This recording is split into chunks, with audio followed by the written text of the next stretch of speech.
कर्पूर गौरम करुणावतारम संसार सारम भुजगेंद्र हारम सदा वसंतम हृदयारिविंदे भवम भवानी सहितम नमामि। भवानी शंकरौ वंदे श्रद्धा विश्वास रूपिणौ याभ्यां विना न पश्यन्ति सिद्धा स्वान्तस्त्वमीश्वरम्। वसुदेव सुतं देवं कंस चालूरमर्दनं देवकी परमानंदम श्री कृष्णं वंदे जगद्गुरुं कृष्णं वंदे जगद्गुरुं। कृष्णाय वासुदेवाय हरे परमात्मने प्रणत क्लेश नाशाय गोविंदाय नमो नमः गोविंदाय नमो नमः। आज हम सभी पुनः भगवत गीता के इस विशेष ज्ञान सत्र में उपस्थित हैं और भगवान श्री गोविंद के मुखार बिंदु से प्रस्फुटित भगवत गीता ज्ञान पर चर्चा के लिए जिज्ञासा को लेकर आए हैं। ये जिज्ञासा इतनी बलवती है कि हमको समय से आने के लिए, उपस्थित होने के लिए बाध्य करती है। जब मनुष्य में किसी विषय की जिज्ञासा होती है तो जिज्ञासा की समाप्ति के लिए प्रयत्न आरंभ होता है, और जब तक जिज्ञासा होती नहीं है तब तक प्रयत्न आरंभ नहीं होता। इसलिए हम सभी की जिज्ञासा भगवान श्री गोविंद की वाणी के अर्थ को जानने की है। ये विशेष बात है, भगवान श्री गोविंद के वाणी के अभिप्राय को जानने की है। ये सबसे सुखद बात है। हमें संसार के विषयों को जानने की आकांक्षा हो तो ये कोई विशेष बात नहीं। प्रत्येक मनुष्य में सांसारिक विषयों को जानने की आकांक्षा रहती है, और क्योंकि संसार में मनुष्य असंख्य मनुष्य हैं, इसलिए असंख्य मनुष्य असंख्य प्रकार की जिज्ञासाओं को लेकर के इस संसार में जीते हैं। और जिज्ञासा के निवारण और समापन के लिए ही प्रत्येक मनुष्य की प्रयत्नशीलता भी है। जानना चाहता है संसार में क्या है, संसार को देख करके, सांसारिक विषयों को समझ करके उनको और गहरे से जानना चाहता है। तो यह जो हमारा ये ज्ञान सत्र है, ये भगवत गीता ज्ञान के जिज्ञासुओं के लिए है कि विश्व के मनीषियों ने भगवत गीता को संसार की सर्वोत्तम पुस्तक माना, और बड़े बड़े मनीषियों ने, बड़े बड़े विद्वानों ने अपने कालखंड के जो विशेष चिंतक और विचारक हुए हैं और जो दार्शनिक हुए हैं, विश्व के दार्शनिकों ने इसके ज्ञान के आगे अपना मस्तक नत किया, झुके, प्रणाम किया इस ज्ञान को। तो इसी ज्ञान पर हम चर्चा कर रहे हैं, और हमारी जिज्ञासा इतनी बलवती है कि हम समय से उपस्थित होने के लिए उतावले रहते हैं, तत्पर रहते हैं। ये विशेष बात है। आइए श्री भगवान चूँकि पधार चुके हैं, उनकी सानिध्यता का हमको आभास हो रहा है, इसलिए आज के सत्र का हम शुभारंभ करना चाह रहे हैं। अध्याय संख्या 16 और श्लोक संख्या 21। आज के सत्र का विषय है। क्योंकि कल के सत्र तक श्लोक संख्या 20 पर चर्चा हो चुकी थी, इसलिए आज श्लोक संख्या 21 पर हम चर्चा को आगे गति देंगे। श्री भगवान ने श्लोक संख्या 20 में कहा था कि जो मनुष्य मुझसे द्वेष करते हैं, अशुभ कर्म करते हैं, क्रूरकर्मी हैं और नरों मनुष्यों में जो नीच प्रकृति के हैं, ऐसे मूर्ख मनुष्य मुझको प्राप्त नहीं होते और उनकी जो गति है वह निम्न से निम्नतम होती जाती है, निम्न से निम्नतर और निम्नतम। तो ये गति होती है मनुष्य की और उसका अनेक प्रकार की आसुरी योनियों में उसकी गति हो जाती है, उसका भ्रमण हो जाता है। क्योंकि जीव तो परमात्मा के अधीन है, प्रकृति की व्यवस्था के अधीन है, उसे वह स्वच्छंद नहीं है। केवल उसको कर्मों की स्वच्छंदता तो है, से स्वच्छंदता नहीं है, उसकी बाध्यता है और समय के साथ उसको यहाँ से विदा होना पड़ता है। और जिस किसी शरीर में उसे भेजा जाता है उस शरीर में उसको जाना पड़ता है। जैसे कोई सेवक है, वह स्वामी के आदेश को मानने के लिए बाध्य होता है, वैसे ही जीव भी परमात्मा के आदेश को मानने के लिए बाध्य होता है। श्री भगवान ने कहा, आसुरी स्वभाव के जो मनुष्य होते हैं वह आसुरी अनेक जन्मों में, जन्म जन्मांतरों में आसुरी योनि को ही प्राप्त होते रहते हैं और उनकी जो स्थिति है निम्न से निम्नतम होती जाती है। आगे श्री भगवान ने श्लोक संख्या 21 में कहा, त्रिविधम नरकस्य इदम द्वारम नाशन मात्मनः कामाः क्रोधस्तथा लोभा तस्मात् एतत्त्रयम् त्यजेत। हे अर्जुन, अब देखिए आसुरी स्वभाव के मनुष्यों के संबंध में विशद प्रस्तुति श्री भगवान के द्वारा श्लोक संख्या 20 तक की गई। उनकी स्थिति का भी वर्णन श्री भगवान ने स्पष्ट रूप से श्लोक संख्या 20 तक कर दिया और उनकी गति बता दी कि उनकी गति जो है वह अत्यंत निकृष्ट होती जाती है। आसुरी योनि में उनको जाना पड़ता है। अब यहाँ पे श्री भगवान हम सभी लोगों को उपदेश दे रहे हैं, संकेत कर रहे हैं क्या करना है क्या नहीं करना है।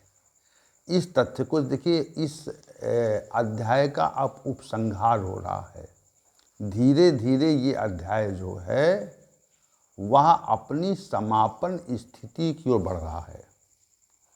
तो श्री भगवान का अब उपदेश आरंभ हो गया और आरंभ होने पर श्री भगवान ने श्लोक संख्या 20 तक तो आसुरी स्वभाव के मनुष्यों का, उनके स्वभाव का, उनकी प्रकृति का और उनकी गति का विशद निरूपण किया।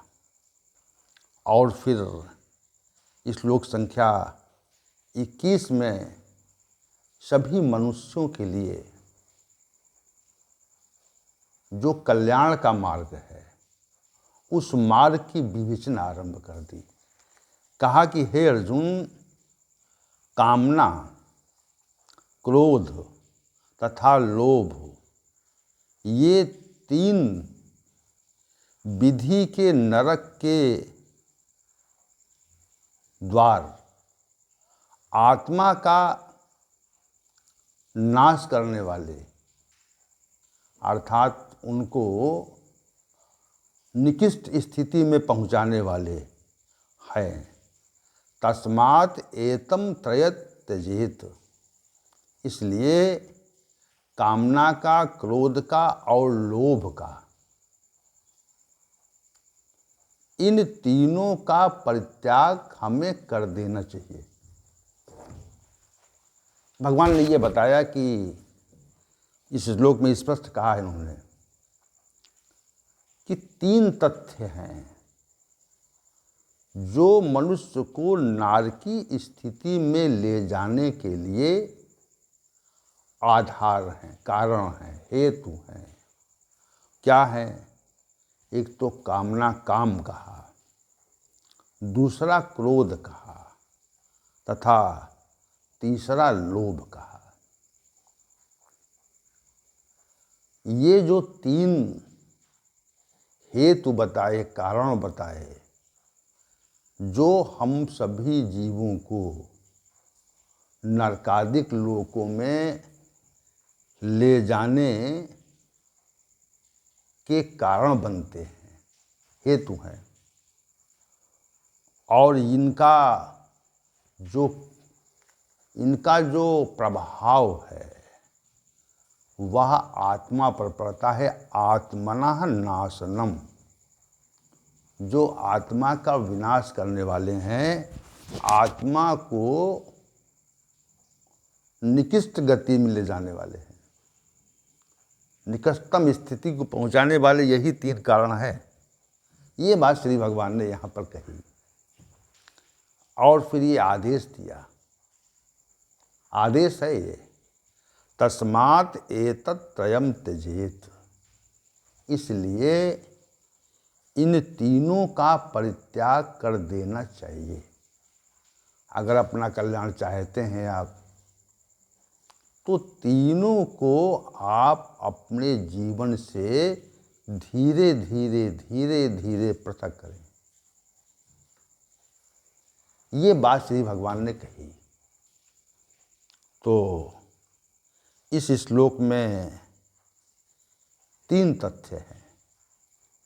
एक तो श्री भगवान ने कहा, कामः क्रोधा तथा लोभा इदम त्रिविधम नरकस्य द्वारम।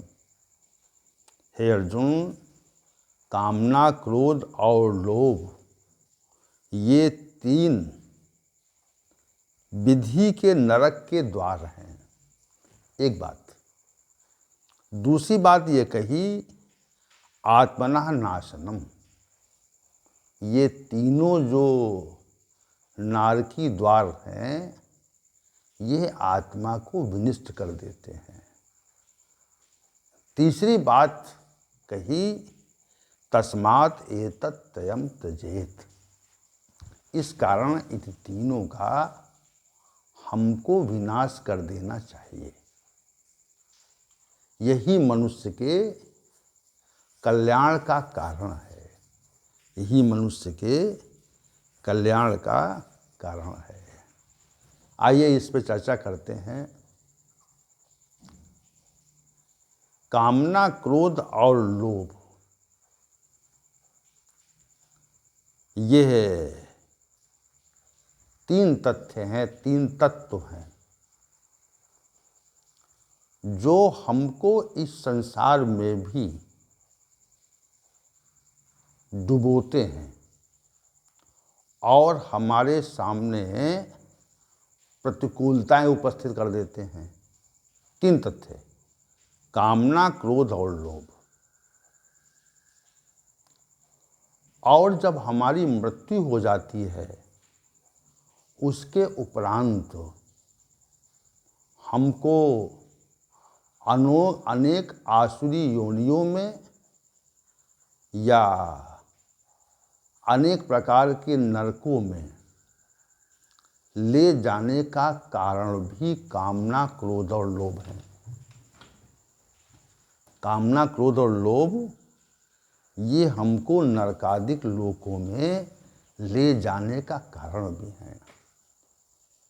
तो एक एक चीज़ को समझिए आप कि कामना कैसे मनुष्य को नरकादिक लोकों में ले जाती है और कैसे आत्मा का नाश कर देती है। क्रोध कैसे मनुष्य को नरकादिक स्थितियों में ले जाता है और कैसे आत्मा का नाश कर देता है, और लोभ कैसे मनुष्य को नारकी स्थिति में पहुंचाता है और आत्मा का नाश कर देता है। इसके उपरांत तो इन तीनों का परित्याग मनुष्य कैसे कर सकता है, जो कि अंतिम विषय इसका है। इस श्लोक का जो अंतिम विषय है, इन तीनों का परित्याग मनुष्य कैसे कर सकता है। क्या साधन है, क्या उपाय हैं जिनसे हम कामना से, क्रोध से, लोभ से विमुक्त हो सकते हैं, जिसके लिए श्री भगवान का आदेश है, तस्मात् एतत् त्रयं त्यजेत। इन तीनों का परित्याग करना चाहिए, कर दें। तो कामना के विषय में पहला जो विचार है वो कामना के संबंध में है। देखिए, प्रत्येक मनुष्य के जीवन में कुछ न कुछ कामनाएं अवश्य होती हैं, क्योंकि कामनाओं की शून्यता की स्थिति प्राप्त कर पाना ये बहुत विलक्षण स्थिति है और साधना की पराकाष्ठा की स्थिति है कि कामना शून्य हो जाए मनुष्य। तो कामनाएं तो प्रत्येक व्यक्ति में रहती हैं, कामनाएं प्रत्येक व्यक्ति में, इच्छा रहती है। अब कामना किसकी रहती है? कामना रहती है कि हमको अमुक वस्तु मिल जाए,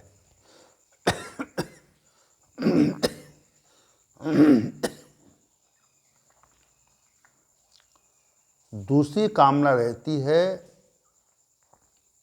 कि हमको अमुक स्थिति मिल जाए, और तीसरी कामना रहती है हमारा जो संयोग है वह सांसारिक विषयों से हो जाए, सांसारिक विषयों की उपलब्धि हमको हो। तीन कामनाएं हैं, विशेष तीन कामनाएं हैं, और तीन कामनाओं के चक्र में ही मनुष्य जीवन पर्यंत घूमा करता है, जीवन पर्यंत। वस्तु के रूप में धन और संपत्ति है। इस विषय पर चर्चा पहले भी हो चुकी है, और आज पुनः चूंकि श्री भगवान ने श्लोक संख्या 21 में इसका कथन किया है, इसलिए इसको पुनः, इस पर पुनर्विचार हो रहा है। भगवान गोविंद की कृपा से इस पे पुनः प्रस्तुति हो रही है। तो वस्तु के रूप में धन और संपत्ति है, जिसकी प्राप्ति की इच्छा प्रत्येक मनुष्य के अंदर होती रहती है, और प्रत्येक मनुष्य धन और संपत्ति की प्राप्ति के लिए प्रयत्नशील भी होता है, अपने स्तर से होता है, अपनी मानसिक स्थिति से होता है, और अपनी शारीरिक स्थिति से भी होता है। दूसरा जो स्थिति की कामना है वह ऐश्वर्य, पद और प्रतिष्ठा को लेकर होती है, कि हमको बहुत उत्कृष्ट पद मिल जाए, बहुत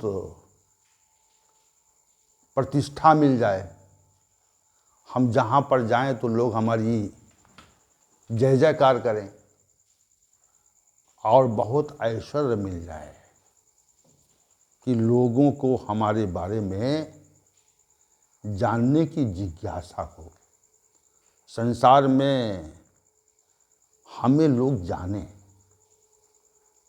और जान करके हमारा सम्मान करें, विशिष्ट पद मिल जाए। तो प्रयत्नशीलता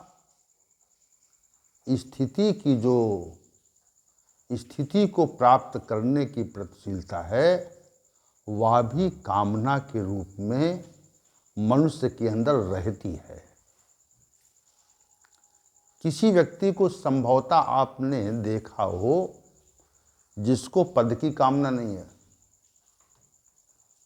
यानी जीवन की अंतिम स्थिति तक लोग जीवन की बहुत वृद्ध हो गए हैं और जीवन कम अवशेष रह गया है, जीवन कम अवशेष रह गया है। वृद्धावस्था बहुत बड़ी मात्रा में आ गई है। हाथ पैर और इंद्रियां कार्य नहीं करती हैं, फिर भी मनुष्य पद के लोभ से अपने को विमुक्त नहीं कर पाता। आपने देखा होगा जो राज सत्ता में बैठे हुए लोग हैं, वे नित्य निरंतर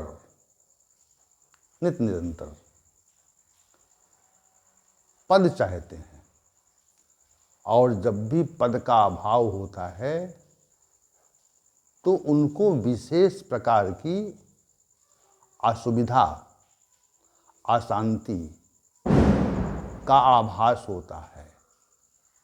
कोई व्यक्ति पद से मुक्त नहीं होना चाहता। विशेष बात यह है, पद की कामना रहती है, पद की कामना रहती है, पद से विमुक्ति की कामना नहीं रहती है। जैसे ऐसे महानुभाव संभवतः आपको नहीं मिलेंगे जो उत्कृष्ट पद न चाहें किसी भी क्षेत्र में, चाहे वो सांसारिक क्षेत्र हो, चाहे वह आध्यात्मिक क्षेत्र हो। हम पद चाहते हैं, हम पदासीन होना चाहते हैं। और अब स्थिति यहाँ तक समय के प्रभाव से बिगड़ गई है कि साधु संत भी गद्दी के लिए संघर्ष करते हैं, और इसमें तो इतना संघर्ष होता है कि हत्याएं हो जाती हैं, और मामला जो प्रकरण है वह न्यायालय में भी वर्षों चलता है। बड़ी निकृष्टतम स्थिति है, जहाँ पर जिस अवस्था को प्राप्त करके मनुष्य के पद का लोभ तो स्वतः समाप्त होता है। एक साधु को, एक संत को क्या चाहिए? अगर वो पद चाहता है तो समझिए कि उसकी यह स्थिति उचित नहीं है। तो ऐसा कोई व्यक्ति आपको संसार में नहीं मिलेगा जो विशिष्ट पद न चाहे। विशिष्ट पद की इच्छा का अभाव या शून्यता नहीं होती। तीसरी बात जो है वह विषयों की कामना से संबंधित है। मनुष्य की विषयों के प्रति रुचि या उनकी चाहना भी जीवन के अंतिम समय तक रहती है। जीवन के अंतिम काल तक विषयों की कामना रहती है। मनुष्य विषयी रहता है। विषय की कामना का परित्याग मनुष्य जीवन भर नहीं कर पाता, क्योंकि विषयों का उपभोग हम अपनी ज्ञानेंद्रियों कर्मेंद्रियों के माध्यम से ही करते हैं, और हमारी ज्ञानेंद्रियां और कर्मेंद्रियां विषयों को ग्रहण करने में असमर्थ हो जाएं, परंतु मन विषयों के उपभोग की आकांक्षा रखता है। विशेष बात है ये। कर्मेंद्रियां तो ज्ञानेंद्रियां तो इस योग्य नहीं बची कि वे विषयों का उपभोग कर सकें, लेकिन मन से विषयों का उपभोग करने की जो कामना है उसमें शून्यता नहीं आती, वो रहती है। अब कामना रहती है विषयों के उपभोग की, तो हमारी प्रयत्नशीलता भी रहती है। जिस विषय की कामना होती है तो उसकी प्राप्ति की प्रयत्नशीलता भी होती है, ये नियम है। ऐसा नहीं है कि विषय की कामना हो उसकी प्राप्ति की इच्छा न हो, ऐसा नहीं है। ये विशेष बात है कि हमें जिस विषय की कामना होती है, हमको वस्तु प्राप्त करने की कामना यदि है, तो हम वस्तु को प्राप्त करने का प्रयत्न निश्चित रूप से करेंगे, इसमें कोई दो मत नहीं, निश्चितता है इसमें। अब स्थिति यानी पद ऐश्वर्य प्रतिष्ठा की प्राप्ति की कामना है अगर, तो उसके लिए भी प्रयत्नशीलता होगी। अब जैसे किसी सभा को बुला करके और किसी पद के चयन की स्थिति हो, पद के चयन के लिए किसी सभा का आमंत्रण बुलाई जाए, तो ऐसा कौन व्यक्ति है जो ये कहेगा कि हमको पद नहीं चाहिए? प्रत्येक व्यक्ति पद की आकांक्षा से ही उपस्थित होता है, ये विशद बात है। अब विषयों के बारे में भी कामना का जो जंजाल इतना वृहद है कि उसको हम अंत समय तक छोड़ नहीं पाते। अंत समय तक हम विषयों की कामना करते हैं, विषयों के उपभोग की इच्छा का परित्याग मनुष्य जीवन पर्यंत कर नहीं पाता। तो ये जो श्री भगवान ने कहा कि कामः नरकस्य द्वारम, कामनाएं ही नरक का